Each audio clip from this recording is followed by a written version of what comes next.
Welcome to another segment of the AWSA Book Club Moment. My name is Linda Goldfarb, and I'm going to be your host during this time. We have another great author, and her name is Jeanette Windle, and she has her new book out, and we're going to look at it right here. It's called Veiled Freedom. You could probably tell by the cover what area of the country we're going to be talking about. We have a woman who is a world traveler. There's just so much influence and experience in her life, and she's going to share with us today why this book was written, the passion that's behind it, and also how you're going to benefit by having this in your library. Jeanette, it is so good to have you here with us. Thank you. It's a pleasure to be here. Would you like me to answer the question that you Absolutely. Let us know. I know that you've written political, suspense novels, just even counter-narcotics, the war in South America, just all of this stuff. But your latest actually takes place in Afghanistan. Yes. So give us a little bit of your history, why you're passionate about this. I grew up on the mission field. I'm a daughter of missionaries, have lived in 6 countries, traveled in more than 30, a lot in Latin America, which spawned my first 5 adult political suspense novels. Afghanistan, why? I work, as you can see from my clothing, a lot in that part of the world now, and I will say that like so many of the American people, in 2001, when we went into Afghanistan, I thought my passion was to see freedom come to that part of the world. And I truly thought that this was the opportunity for freedom coming to that part of the world. Well, we have followed what has happened since then. The warlords coming back into power, the corruption, the violence.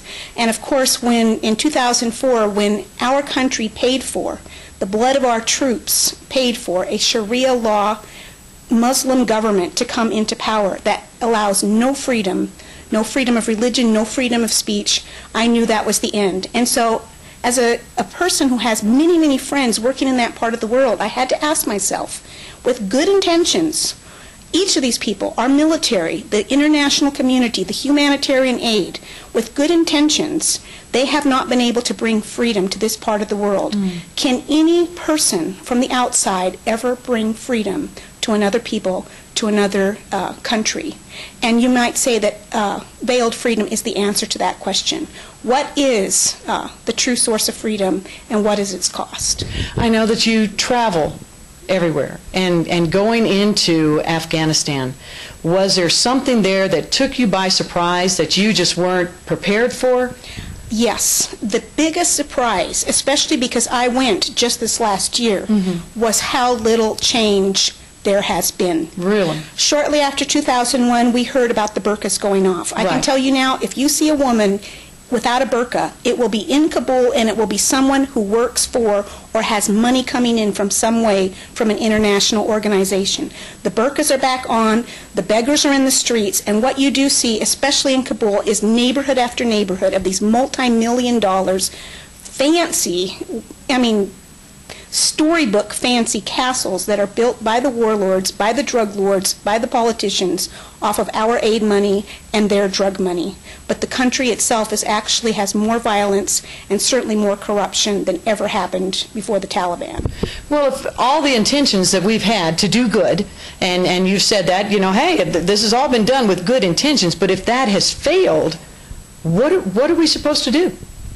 Well, that is the theme of my book. Okay. And I can say there are things that happened while I was in Afghanistan that are so exciting that I cannot actually share on the air because Karzai's religious police would be there. Okay. But the bottom line is the true source of freedom has never changed. It is one person at a time accepting the love of Jesus Christ and changing hearts. And when you change enough individual hearts, you will change a nation.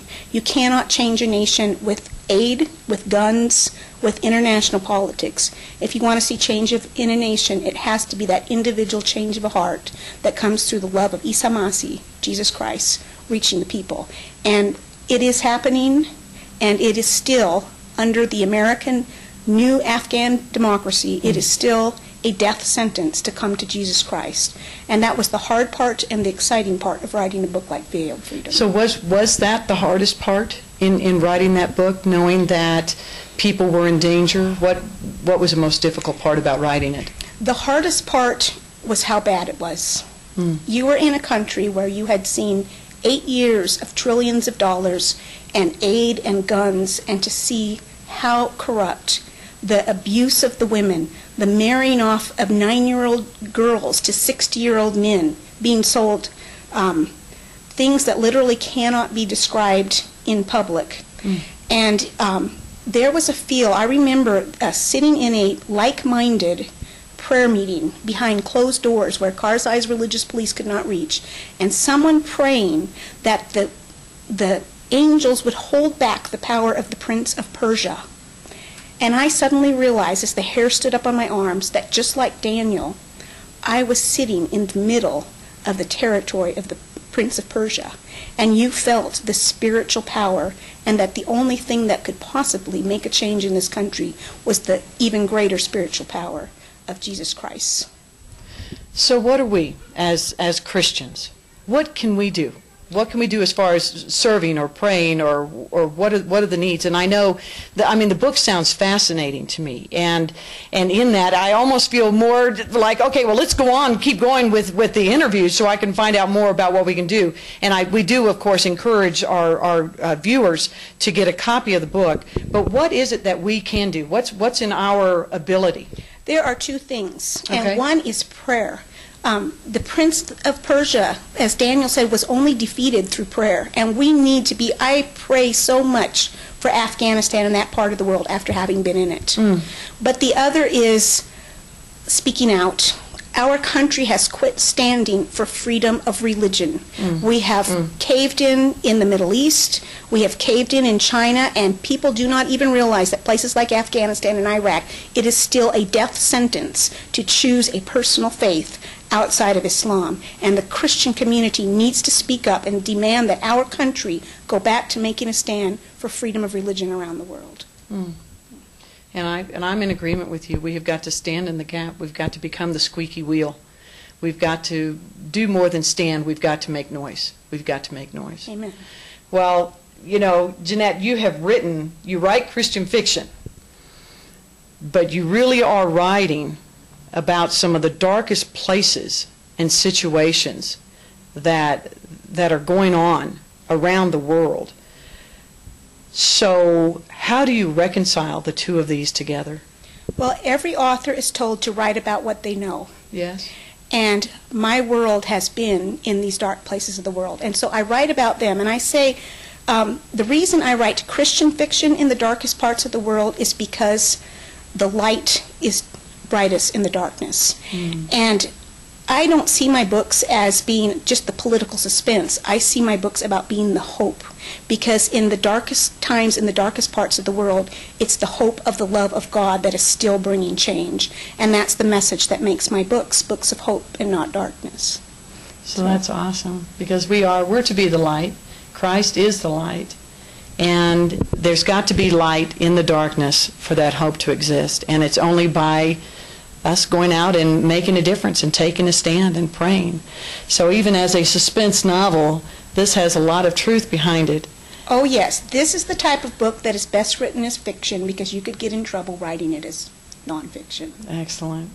Well, as you can see, we have such a diverse group of incredible women that are just speaking exactly as what Jeanette says here, from their heart, from their passion. How could we not get excited about the core of women that God has brought to this AWSA ministry? The AWSA Book Club, just a moment in time to share with you a passion from one woman to all of you that are out there. Please take time.